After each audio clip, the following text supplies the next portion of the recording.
The Grant residence was a monument to flawless success. Nestled behind wrought iron gates in the exclusive suburbs of Connecticut, the estate was the physical embodiment of the American dream: polished marble, manicured lawns, and an indoor swimming pool that sparkled even on a cloudy day. Daniel Grant, the patriarch, was a titan of finance, a man whose name was synonymous with ruthless efficiency and staggering wealth. His wife, Victoria, was the picture of refined elegance, a woman who chaired charities and hosted galas with effortless grace. To the world, the Grants were impenetrable, a beacon of perfection, yet, every polished surface in that grand house had been cleaned, every linen pressed, and every meal prepared by a woman who saw the cracks beneath the veneer. Maria Santos. Maria had been with the Grants for nearly 15 years. She was as much a fixture in the house as the antique grandfather clock in the foyer, only far quieter and infinitely more observant. She moved through the mansion like a ghost, her presence barely a whisper. Her efficiency was legendary. She anticipated needs before they were spoken, and the house operated on an unseen, silent rhythm dictated by her tireless work. She was paid well, treated professionally, and yet, she remained an outsider, a silent sentinel guarding a secret that was not her own. Victoria, a woman whose life revolved around details, had recently begun to notice small anomalies in Maria's otherwise clockwork demeanor. It wasn't anything Maria did, but rather moments when she seemed to stop existing. Once, Victoria found her standing by the living room window, her back to the room, staring out at the expansive gardens. When Victoria called her name, Maria jumped, a flicker of raw panic in her eyes before the mask of professional calmness slammed back into place. "Is everything all right, Maria?" Victoria had asked, her tone laced with a concern that was more curiosity than kindness. "Perfectly fine, Mrs. Grant," Maria replied, her voice soft, accented with the slightest hint of Spanish. "Just admiring the azaleas." But Victoria knew Maria wasn't admiring flowers. Her eyes had been vacant, focused on a distant point only she could see.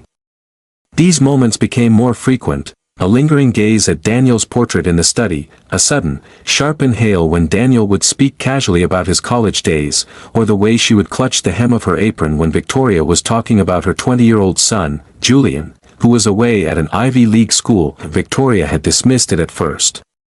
Maria was just a good employee, perhaps a little overworked, surely missing her own family. But the feeling festered. Maria's silence wasn't the silence of respect, it was the silence of suppression. It felt less like a professional boundary and more like a carefully constructed wall, built to keep something terrible in. One Tuesday afternoon, Victoria was looking for an obscure tax document Daniel had misplaced, a rare instance of disorder in the Grant universe. She had searched his office and the main filing cabinets, finally moving to the smaller, less used storage spaces on the third floor, where staff often kept personal items temporarily before being moved off-site. Maria had a small, locked storage closet up there, typically holding cleaning supplies and seasonal decorations. Victoria felt a prickle of shame for invading her employee's space, but the urgency of the tax matter overruled her ethics. She pushed aside a stack of holiday boxes near Maria's closet and noticed a small, old wooden box tucked behind a large bag of linen. It was a simple, unvarnished pine box, perhaps a foot long, secured not with a complex lock, but with a simple, tarnished brass clasp. It looked utterly out of place amidst the Grant's luxury. This was not a Grant object. A jolt of intuition, cold and sharp, told Victoria this was connected to Maria's hidden life. She knelt down, the expensive fabric of her trousers protesting against the dust. The clasp was slightly loose. Driven by a compulsion she couldn't name, a mix of fear, suspicion, and a desperate need to restore the perfect order of her life, Victoria pried the box open. The contents were sparse, but their impact was immediate and devastating. There was no money, no jewelry, nothing that suggested a crime. Instead, there was a sheaf of faded, yellowed papers tied with thin twine, and a few black and white photographs. Victoria's hand trembled as she picked up the first photo. It showed a young man, barely 20, leaning against a beat-up sedan. He was laughing, his arm draped around a beautiful young woman with long, dark hair. They looked carefree, messy, and deeply in love. The young man in the photo, with his bright eyes and reckless smile, was unmistakably Daniel Grant. Next to him, the woman was not Victoria. The knot in Victoria's stomach tightened. She moved to the documents. They were official records, a birth certificate and an old, handwritten letter. Victoria's eyes scanned the birth certificate, focusing on the crucial details. Name of child, Lucas Grant Santos. Date of birth, June 12, 2005. Father, Daniel Thomas Grant. Mother, Maria Elena Santos. Victoria dropped the papers as if they were burning her. The date, June 12, 2005. That was exactly 1 year before she and Daniel were married, and long before Maria had started working in their home. The age of the child. Lucas would be 20 years old now. The same age as her son, Julian. A wave of nausea washed over Victoria. Maria had not been looking at a distant point in the garden, she had been looking at a 20-year-old secret. She had not been admiring Daniel's portrait, she had been looking at the father of her child. And every time Victoria had spoken proudly of her son Julian, Maria had been listening to the half-sister of her own boy, Lucas. The silent, efficient ghost in their house was not just the maid. She was Daniel's past lover and the mother of his eldest son. The perfect facade of the Grant family had not cracked. It had just exploded. Victoria stumbled backward, the polished wooden box hitting the carpet with a dull thud. The sudden noise, insignificant in the vast silence of the third-floor storage area, sounded like a gunshot to her ears. Lucas Grant Santos. Maria Elena Santos. Daniel Thomas Grant. The names swam before her eyes, intertwining into a grotesque knot that threatened to choke the air from her lungs. She picked up the box, her fingers instinctively clutching the edge of the birth certificate. The letter, penned in elegant but hurried script, lay beneath. It was dated May 2006, just a month before the birth date on the certificate. Victoria unfolded the aged paper, her breath catching in her throat as she recognized the distinctive, sprawling handwriting of a much younger Daniel. Maria, I am so sorry. I know this is unforgivable. My father, he insists, the firm, the reputation, the marriage to Victoria, it's all dependent on this. They've made it clear, if I acknowledge you or the child, I lose everything. I can't risk that. Please, take this money. Go somewhere safe. Promise me you will never contact me. I swear I will make sure you are taken care of, but you must disappear. Tell no one. Tell the child nothing. This is the only way. The note was signed simply, D. The air in the quiet mansion suddenly felt heavy and toxic. The truth wasn't just a betrayal, it was a calculated abandonment, orchestrated by Daniel, likely with the knowledge and approval of his powerful family. The money, the taking care of, that must have been the foundation of Maria's 15 years of silent servitude, a grim, lifelong hush money disguised as a stable job. Victoria sank onto a nearby velvet bench, her mind racing. Daniel, the man who lectured her on integrity and honesty, had bought silence, hidden a child, and lived a lie for 2 decades. But Maria had carried that lie, not just as a secret keeper, but as a perpetual, living reminder of her sacrifice, walking the halls of the man who had cast her aside. Her distant stares, her panic, her quiet suffering, it all clicked into horrifying focus. Victoria tucked the documents back into the box, closing the brass clasp. She didn't want the evidence hidden, she wanted it weaponized. Downstairs, the house was operating normally. It was 5 o'clock, and Maria would be in the kitchen, preparing Daniel's favorite late-afternoon tea service. Victoria descended the grand staircase, her posture rigid, every step an act of deliberate force against the urge to collapse. She found Maria placing delicate china cups onto a silver tray, her dark hair pulled back neatly, her movements precise. Maria glanced up, offering her habitual, almost imperceptible nod of acknowledgement. Maria, Victoria's voice was low, strained, the sound of glass grinding on stone. Maria paused, sensing the shift in the atmosphere. She slowly turned, her eyes meeting Victoria's. For the first time, Maria's professional shield seemed to waver. She saw the box clutched in Victoria's hand, and the color drained from her face, leaving her skin ashen. Mrs. Grant, Maria whispered, her hands gripping the edge of the counter. Victoria did not raise her voice. She didn't need to. The quiet accusation was far more potent. She walked directly to the granite counter and gently placed the wooden box between them. "I was looking for some documents, Maria," Victoria said, her gaze steady, frigid. "And I found this. This box belonging to you. And I read the contents." Maria didn't deny it. She didn't apologize. Her deep brown eyes, usually so passive, now burned with a mixture of terror and resignation. It was the look of a person who had spent years bracing for an impact that had finally arrived. "He said he would ruin me, Mrs. Grant." Maria managed, her Spanish accent thickening with panic. "He said I could never speak of it. That I would lose my life, my stability. He gave me this job to keep me close, but silent. It was the only way I could feed Lucas." "Lucas," Victoria repeated the name, tasting the bitterness. "Daniel's son. My husband's firstborn. You have been walking these halls for 15 years, looking after my son, Julian, while your son, his half-brother, grew up in the shadow of this house. I tried to leave. Many times.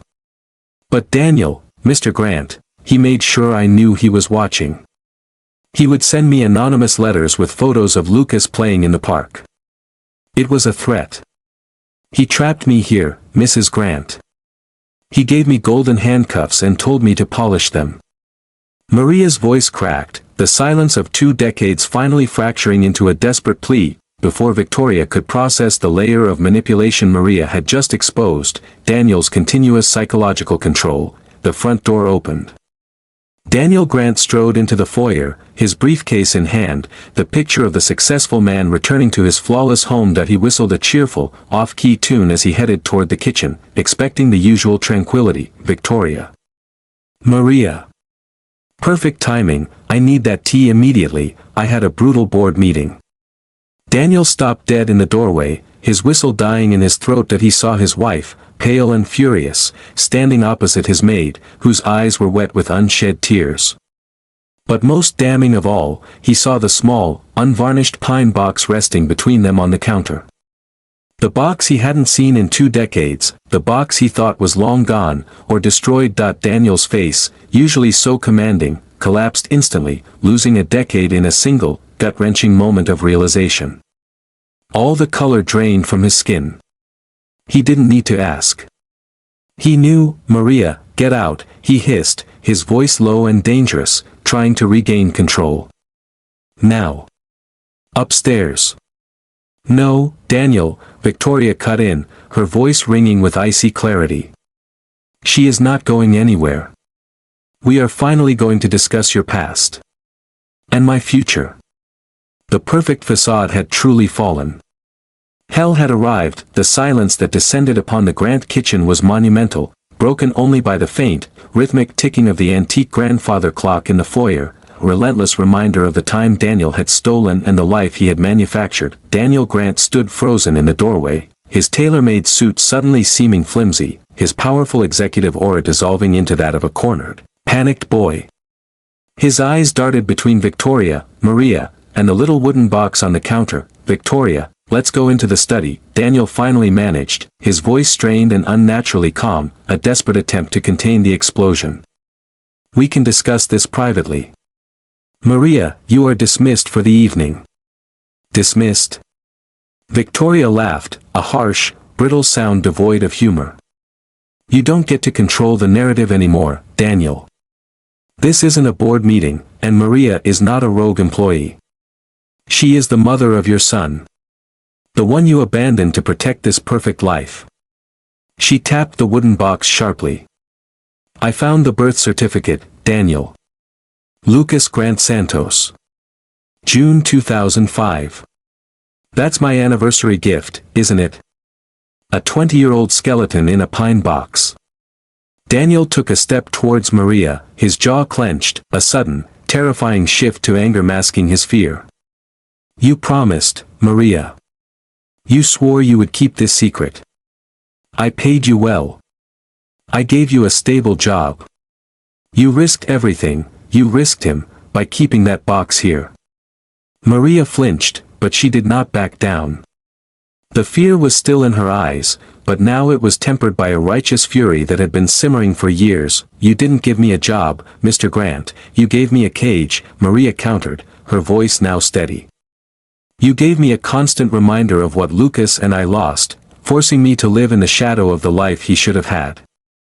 The photos of Lucas you sent, those anonymous threats, they weren't protection. They were chains." Victoria was stunned. She had initially viewed Maria as a victim of Daniel's past passion, but now she saw her as a victim of Daniel's sustained cruelty.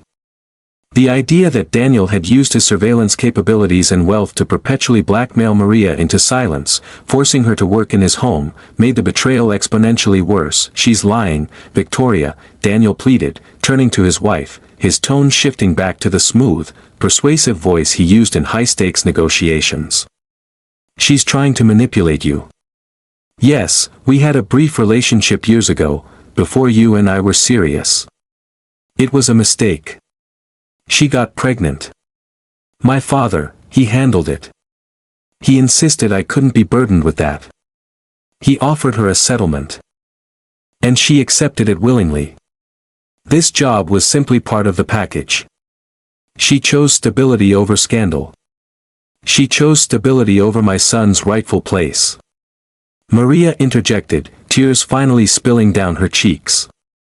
"The settlement was conditional on my complete silence and disappearance from your life.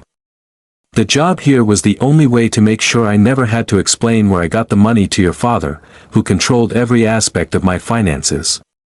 He guaranteed my silence by keeping me under his eye, making me dependent on this house."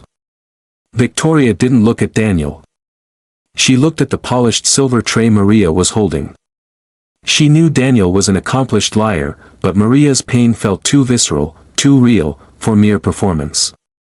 The cold logic of Daniel's father, the ruthless patriarch of the Grant dynasty, using Maria's dependence as leverage made chilling sense. "Where is he, Maria?"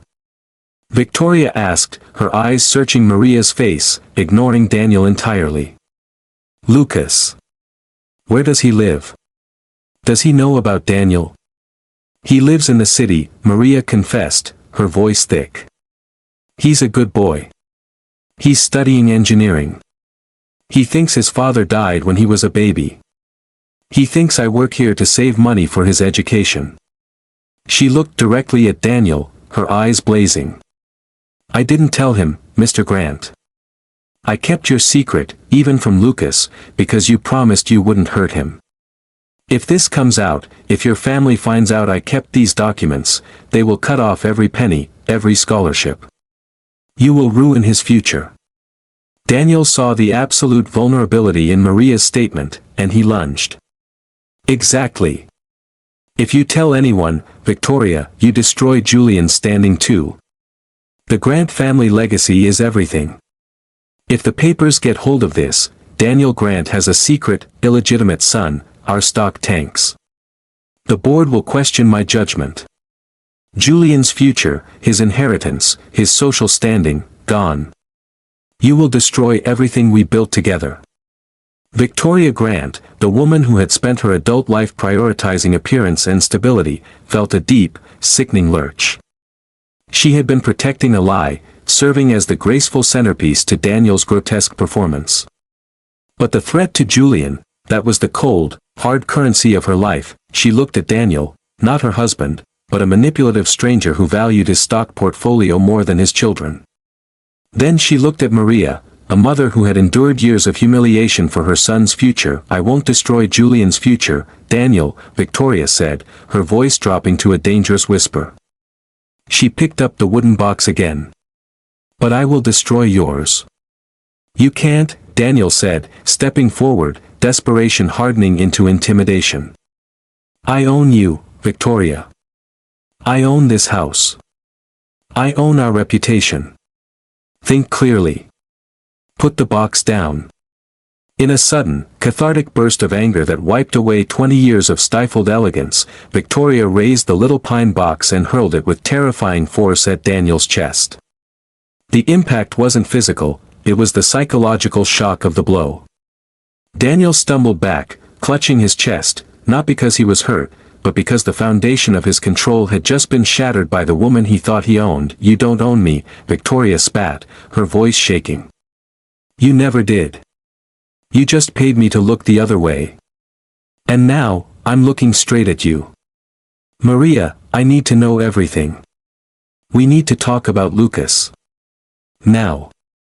The Grant household had never witnessed such raw, unbridled emotion. The perfect, polished marble kitchen had become a war zone. Maria, recognizing an unexpected, powerful ally, stepped forward, the terror fading, replaced by a fierce resolve. The alliance between the wife and the mistress was about to begin. Daniel Grant stood clutching his chest, less injured by the wooden box than by the sheer, unexpected force of Victoria's defiance. His usually controlled features were a mask of disbelief and rage. He was used to commanding loyalty, not facing rebellion. "You pathetic little," Daniel began, taking a menacing step toward Victoria. "Don't finish that sentence, Daniel," Victoria warned, her eyes colder than the marble floor. "You underestimate me. You always have. And now you're going to pay for it." She turned to Maria. "Go to the drawing room, Maria. Wait for me. You are no longer serving tea, you are telling a story. Lock the door behind you." Maria hesitated, glancing fearfully at Daniel, who was sputtering silent threats. "He will call security, Mrs. Grant." "Let him," Victoria said dismissively. She faced Daniel. "If you call security, I call my lawyer, and I leak the birth certificate to the post by midnight. You will lose the firm before dawn. The choice is yours. Talk to me, or watch me walk away with the keys to your entire kingdom." Daniel froze.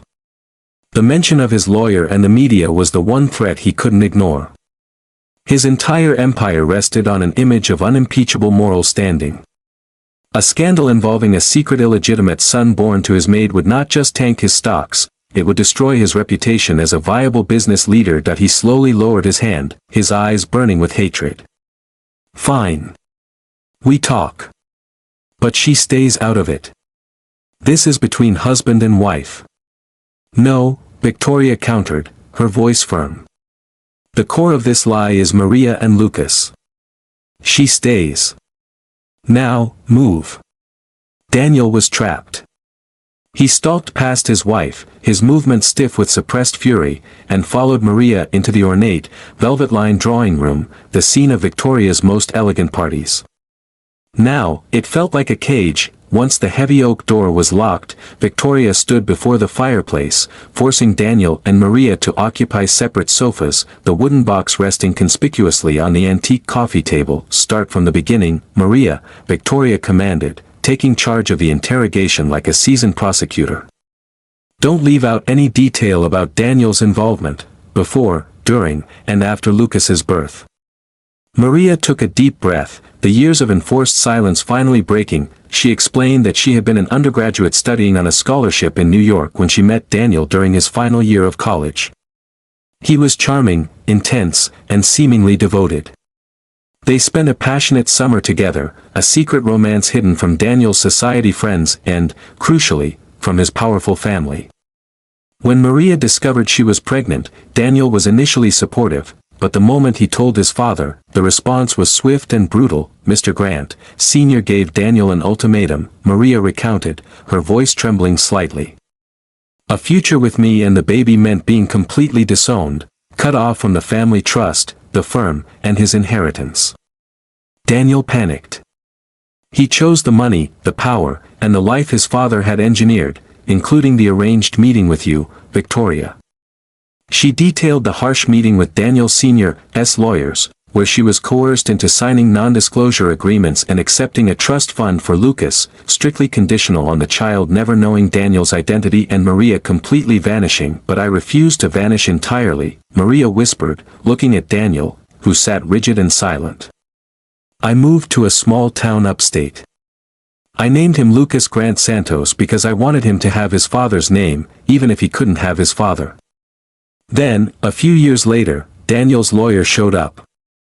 Daniel, through his father, offered me this job. The stable job. It was a condition, a way to keep me close, but powerless. They paid me a generous salary, but all my actions, all my life, were supervised. The anonymous photos? Victoria prompted, her voice tight with disgust. They started when Lucas was 10, Maria confirmed. A clear message that they were still watching. That they could take away the only thing I had left if I ever spoke. Victoria leaned forward, her face etched with sorrow, not for herself, but for Maria's lost life. And Lucas? Does he know anything about his father's background? About his wealth? He thinks I'm a single mother working very hard to give him a good life, Maria said, tears pooling in her eyes. He's a good man, Mrs. Grant. He's studying hard. He hates the concept of the elite and the privileged. If he knew the truth, he would never forgive me for taking the money or for hiding his real father from him. Daniel finally spoke, his voice heavy with self-pity. See, Victoria. If this comes out, he is the one who suffers. Not me. Not you. He loses his trust fund, his scholarship. You would destroy his life to punish me. Victoria looked at her husband, a cold calculation replacing her initial raw fury. Daniel was right about the damage control, but wrong about who would wield the power. No, Daniel, Victoria said, a plan rapidly forming in her mind. You have destroyed enough lives. I am not going to the press. But I am not going to stay married to a coward and a blackmailer, either. She pointed at the wooden box. This is the only thing that protects Maria and Lucas. If I keep this evidence safe, the secret stays buried, and the Grant family name, and your company stock, remains intact. But you will pay for the preservation of your reputation. She outlined her terms: immediate divorce. Daniel would publicly take the blame for the separation, citing irreconcilable differences. A massive settlement that would fund her life, secure Julian's full inheritance, and, most importantly, a separate, fully protected trust fund for Lucas, legally structured so Daniel's father could never touch it, and managed by Victoria and Maria. Daniel spat. Maria leaves this house tonight, Victoria announced. She will never have to work for us again. She will receive a full, protected package to start a new life with her son, without fear of your threats. Daniel's face was red with fury, but he knew he was beaten. Victoria held the ultimate weapon, the truth, backed by the integrity of the Grant legacy. You think you've won, Victoria? Daniel snarled. No, Daniel, Victoria replied, standing up and taking the box. I think I just bought Maria's freedom and my own self-respect.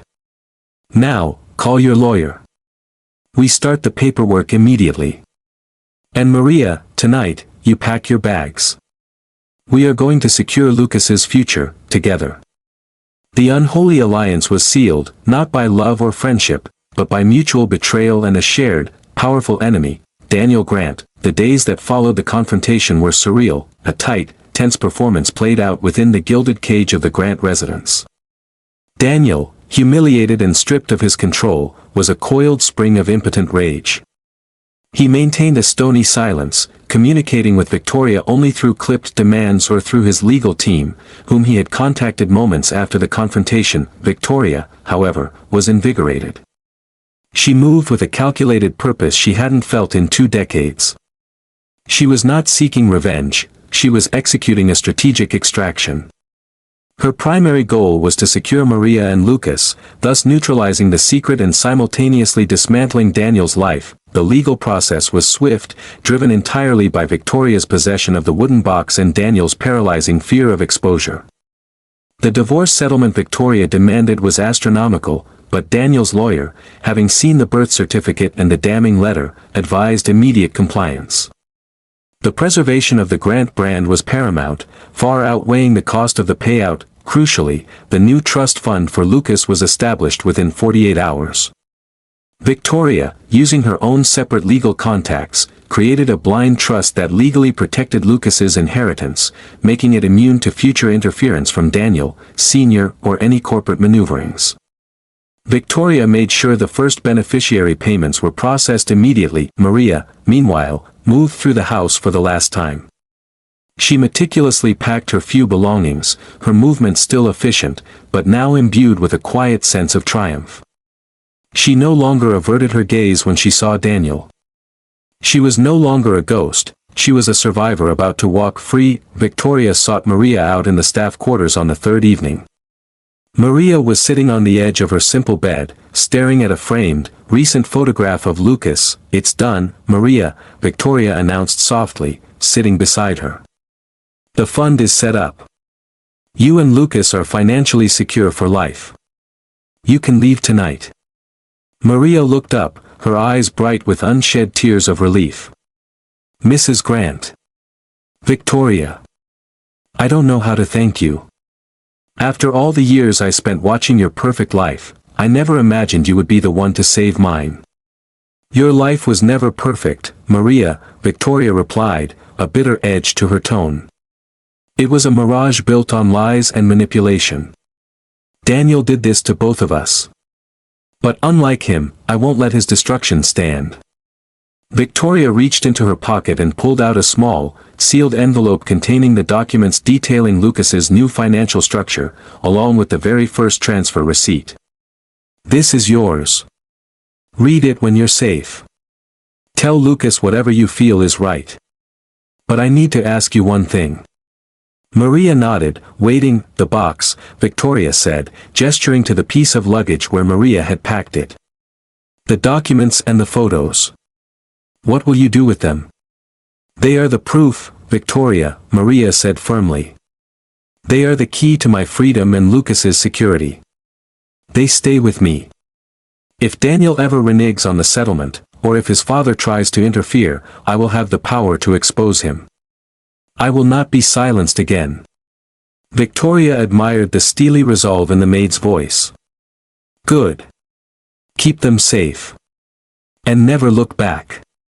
Later that night, the clock in the foyer struck midnight.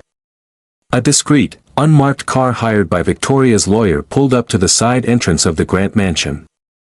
Maria, dressed in a plain coat, carried a single suitcase. She didn't look back at the grand house that had been her prison for 15 years. Daniel, sitting in his study and drinking expensive scotch, heard the faint closing of the side door. He knew Maria was gone. He had lost his maid, his wife, and a significant portion of his fortune, all in one shattering week. The next morning, the news hit the society pages: Grant power couple shock split, Victoria files for divorce. Sources close to the couple cite unresolvable lifestyle differences for the abrupt separation of Daniel and Victoria Grant.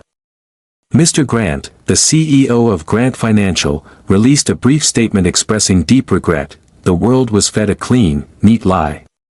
The Grant brand was salvaged, but the core of the family was hollowed out. Victoria had won the first battle, but the war for the truth was far from over. Her next move was the riskiest, meeting Lucas. Victoria needed to understand the young man whose life was intertwined with hers, the secret half-brother of her son, Julian.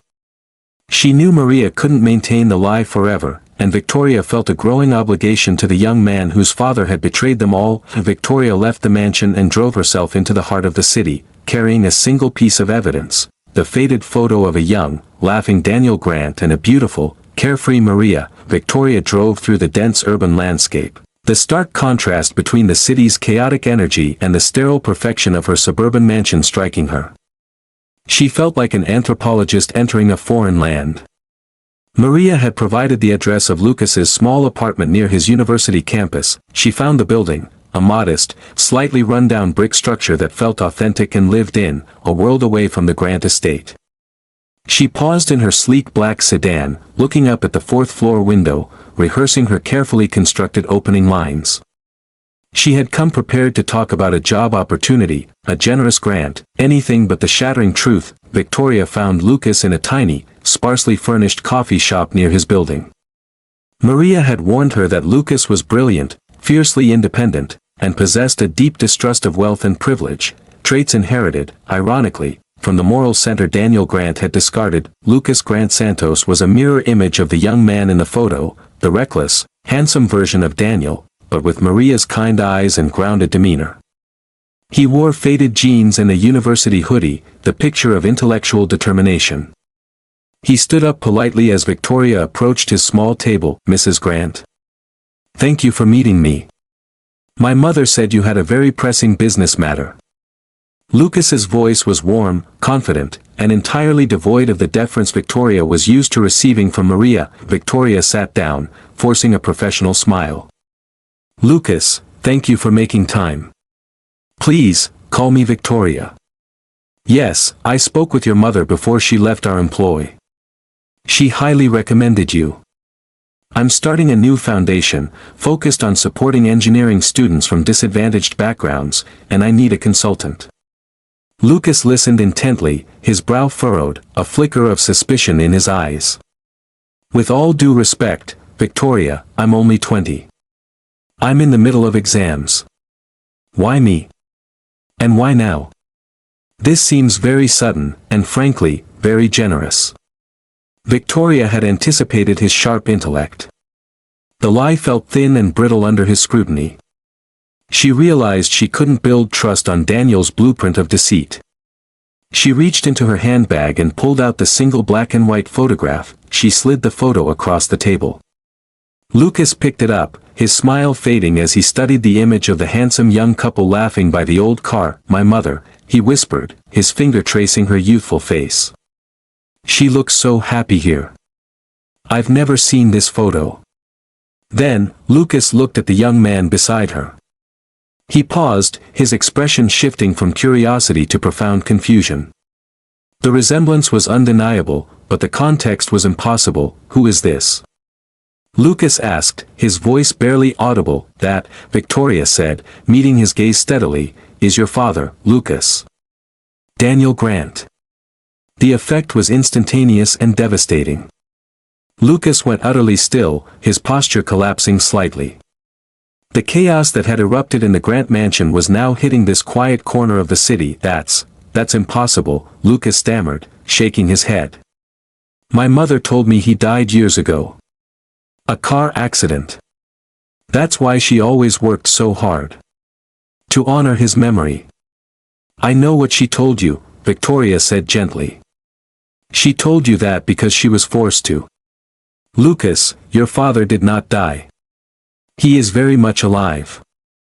He is Daniel Grant, the CEO of Grant Financial, the man whose house your mother cleaned for 15 years. Victoria laid out the entire story, starting with the college romance, Daniel's cruel abandonment for the sake of his inheritance, the non-disclosure agreements, and the years of silent blackmail that forced Maria to stay in the house as their maid. She left out only the extent of her own anger and the detail of the massive divorce settlement, focusing instead on Maria's sacrifice. Lucas listened, his face pale, his eyes wide with a mixture of horror and betrayal. The realization that his entire life, his belief system, and his mother's suffering were founded on a deliberate, corporate-level lie was a physical shock. "He watched me grow up from a distance," Lucas choked out, pushing the photo away. "He had my mother in his house, making her live a nightmare, just to keep his secret safe. And he is rich. That whole empire, built on lying to everyone, including his own son." "Yes," Victoria confirmed, reaching for his hand, but stopping short. "He is a coward, Lucas. A powerful one, but a coward nonetheless. He chose money over love, then he chose control over honesty." "And you?"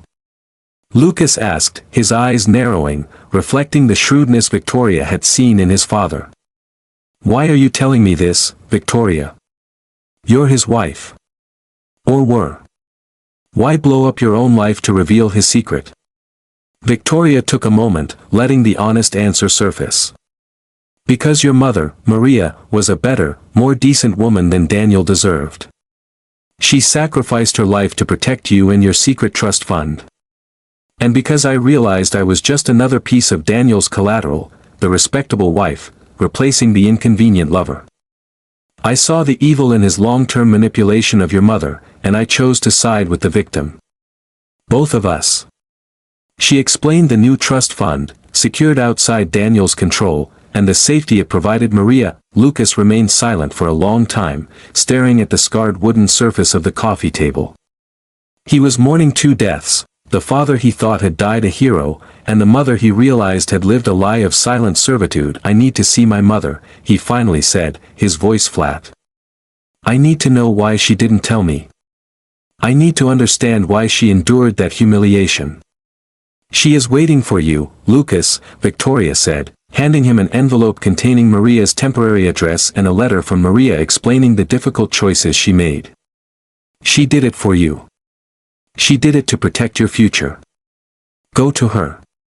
And know this, you are not responsible for Daniel Grant's choices, but you are his son. A son he tried to bury, but who deserves his truth." Victoria left the coffee shop, leaving Lucas alone with the photograph, the envelope, and the shattering realization that his true inheritance was not money, but the betrayal and sacrifice that had defined his first 20 years.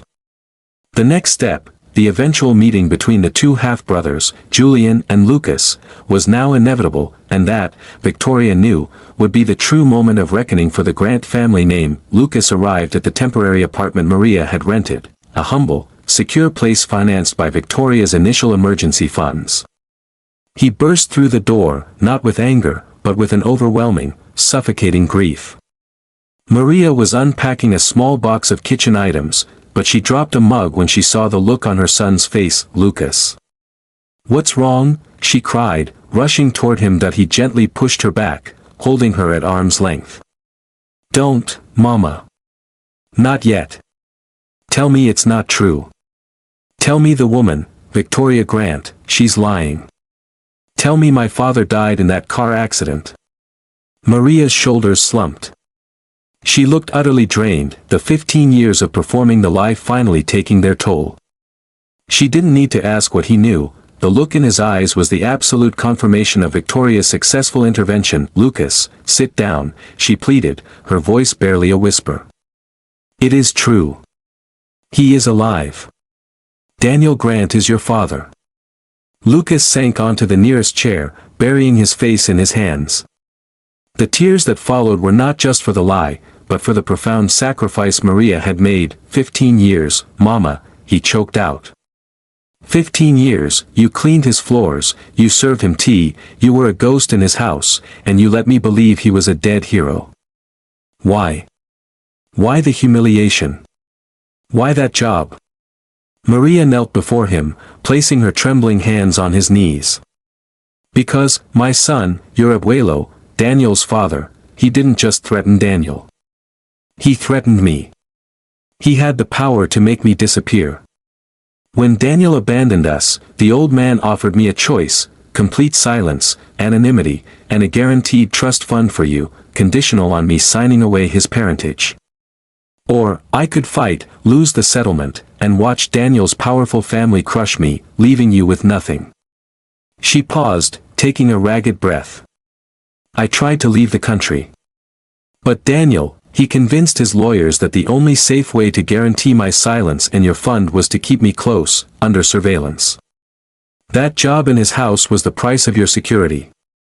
It was the only way I could ensure you went to college, that you had a future. Without him ever knowing you or me having to face a lawsuit that would drain every penny. You endured that carcel, that cage, for me." Lucas's eyes were filled with pain. "You put yourself through that torment. I saw it as a shield," Maria explained, her voice gaining strength. "Every time I polished his silver, I told myself, this is for Lucas's education. Every time I heard him talk about his perfect life with Victoria, I told myself, this is the price of your freedom. I kept your inheritance safe, and I kept you safe from the coldness of that family. I endured the shame so you wouldn't have to." Lucas looked at his mother, seeing not the quiet, tired maid, but a warrior who had fought the powerful Grant dynasty with the only weapon she possessed, silence and resilience. He realized that the sacrifice was greater than the betrayal. "I hate him," Lucas whispered, his voice low and dangerous. "I hate what he made you do." "You have every right to that anger," Maria said, pulling him into a tight embrace. "But don't let the hate ruin the good man you have become. Now, we are free. Thanks to Victoria. She is the only one who saw the chains and broke them. Meanwhile, back at the Grant mansion, Victoria was preparing for the final, critical step of her plan, bringing Julian into the maelstrom. Julian, home early from university, had been aware only of the sudden, shocking divorce and Daniel's increasingly erratic behavior. Victoria found Julian in the home gym, aggressively working out his frustration. "Mom, what is going on?" Julian demanded, dropping his weights. "Dad is a wreck, you're acting like a CEO, and Maria just vanished." "Did he cheat on you?" Victoria sat him down on a bench, holding the wooden box, now a symbol of both destruction and liberation. She knew Julian, a typical privileged young man, would struggle with the complexity of the lie, especially the existence of a half-brother. "Julian, your father's cheating is the least of it," Victoria said, handing him the birth certificate and the photo. "This is much deeper. Julian, I need you to understand that everything we have, everything you thought was real, was built on a terrible, long-standing lie." As Julian read the names, Lucas Grant Santos, Daniel Thomas Grant, his face mirrored the devastation Victoria had seen on Lucas's face earlier. "Maria?" Julian asked, his voice cracking. "Our maid? This is Dad's son. This boy is my half-brother." "Yes," Victoria confirmed. "He is 20 years old, Julian. The same age as you.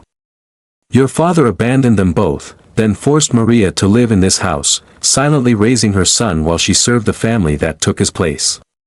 Julian stood up, reeling. His first reaction was not jealousy or anger at Lucas, but profound disgust for his father. "Dad did this?" Julian muttered, running a hand through his hair. "He let Maria live that humiliation just to protect his stock price. And he lied to us."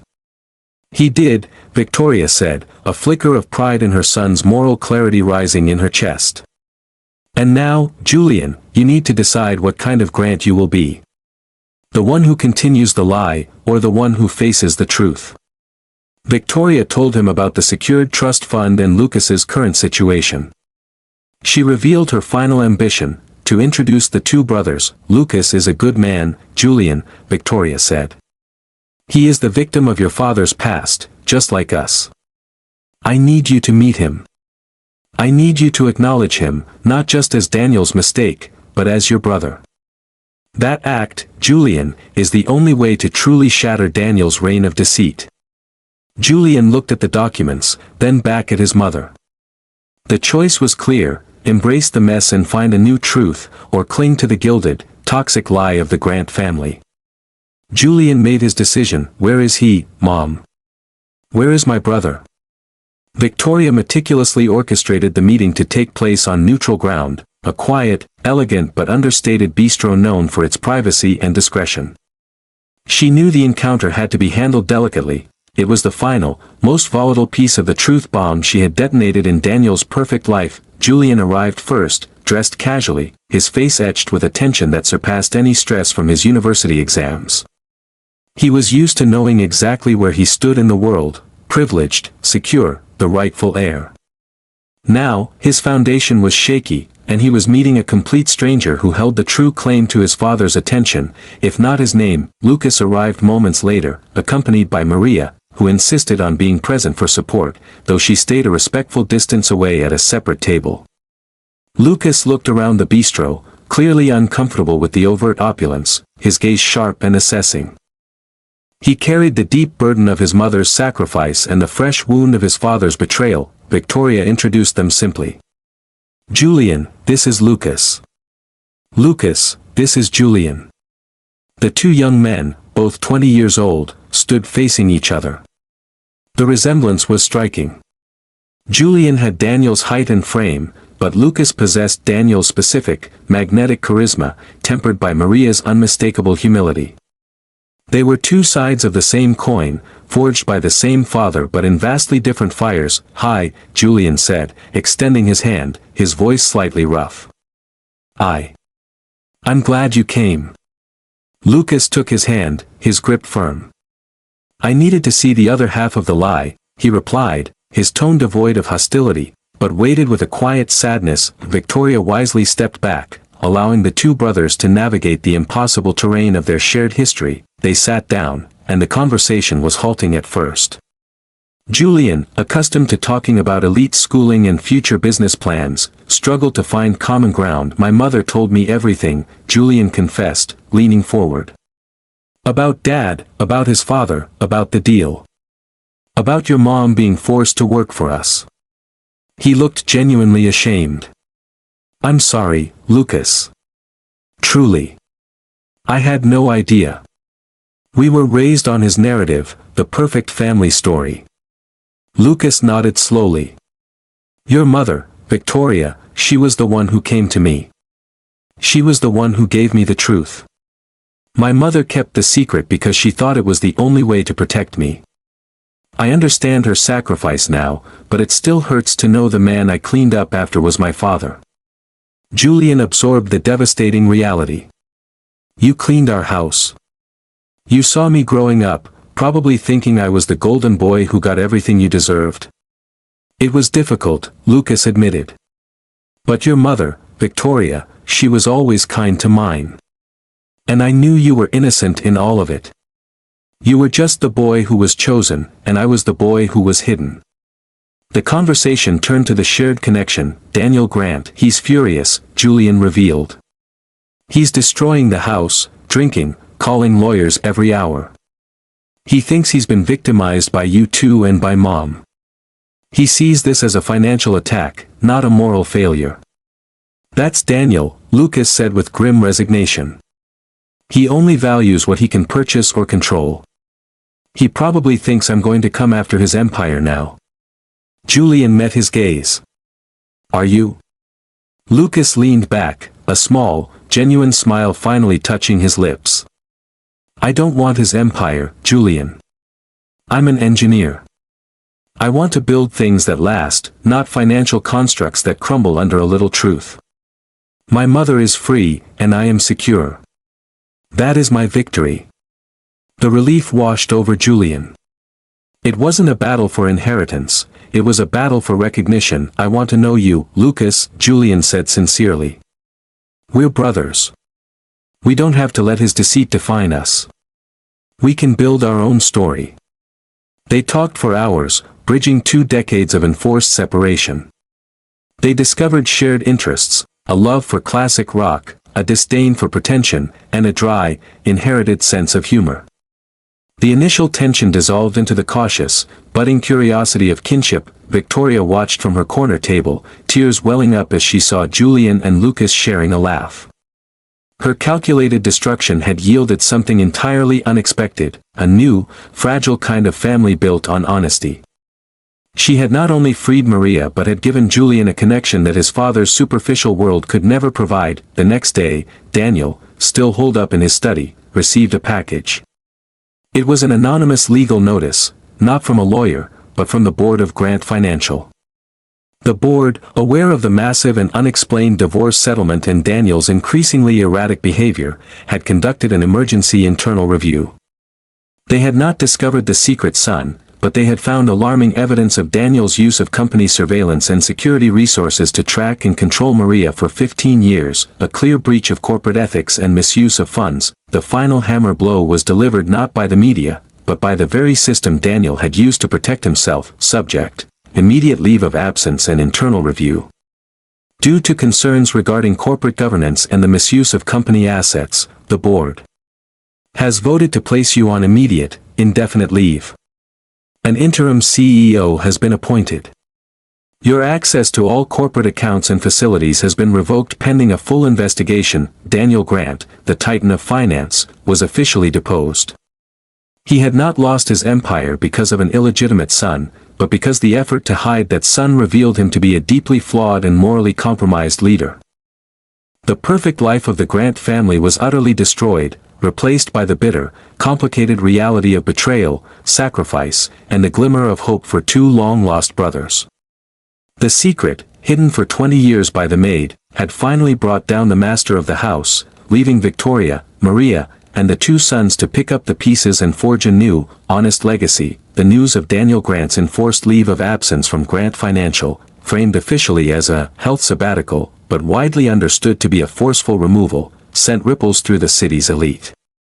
The chaos that erupted in the Grant residence was now radiating outward, shaking the very foundations of the old money establishment. Daniel, stripped of his title, his power, and his wife, descended into a bitter isolation.